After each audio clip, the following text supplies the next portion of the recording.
오늘 새벽 미국 하원에서는 소니 해킹과 관련해 청문회가 열렸습니다. 대북 제재 강화를 촉구하는 목소리가 쏟아졌습니다.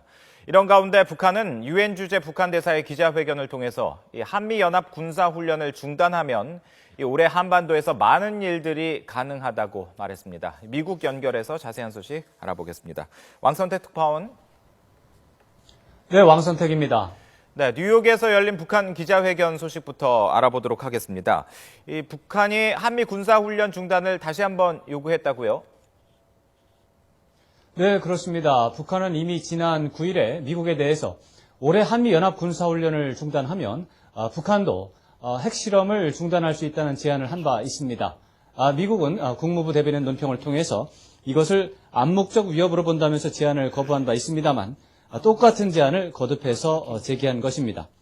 북한의 안병훈 유엔 주재 대사는 유엔 본부에서 열린 기자회견에서 미국이 한미 군사훈련을 임시로 중단할 경우 올해 한반도에서 긍정적인 상황이 발생할 것이라면서 이같이 제안했습니다.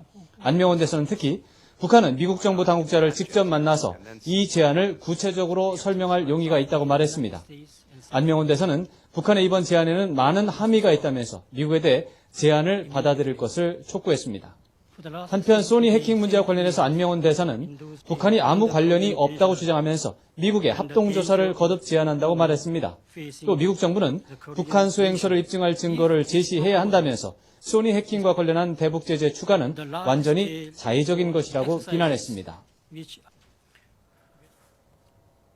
네, 이 기자회견에 앞서 미국 하원에서는 이 북한 청문회가 열렸는데 이 북한에 대한 제재를 강화해야 한다 이런 주장들이 쏟아져 나왔다고요? 네, 그렇습니다. 미국 하원 외교위원회가 주관하는 북한 문제 청문회가 우리 시간으로 오늘 새벽 2시간 반 정도 시간에 걸쳐서 열렸습니다.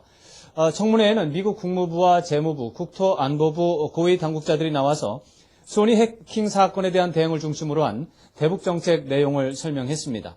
청문회를 주도한 에드 로이스 외교위원장은 무도한 북한 정권이 핵과 미사일 위협에 이어서 사이버 공격이라는 무기를 추가했다면서 북한에 대한 제재를 더 강화해야 한다고 촉구했습니다.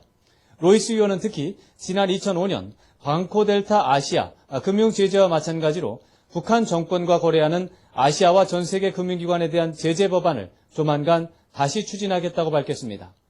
민주당 소속의 엘리엇 엔겔 의원은 숱한 대북 제재에도 불구하고 북한은 여전히 비핵화에 가까워지지 않았다면서 가장 우려스러운 것은 북한이 중장거리 미사일에 탑재할 수 있는 핵무기 소형화 작업을 하고 있다는 점이라고 말했습니다. 미 의회 내 지한파 의원들의 모임인 코리아 코커스 공동의장인 제리 코널리 의원은 이번 소니 해킹으로 북한의 위협이 확대됐다면서 북한을 테러 지원국으로 다시 지정할 것을 촉구했습니다. 네, 미국 의회가 한 목소리로 대북 제재를 강화할 것을 촉구한 건데 그렇다면 이 청문회에 나온 미국 행정부 고위 당국자들, 그 정부 인사들은 북한에 대한 어떤 입장을 보였습니까?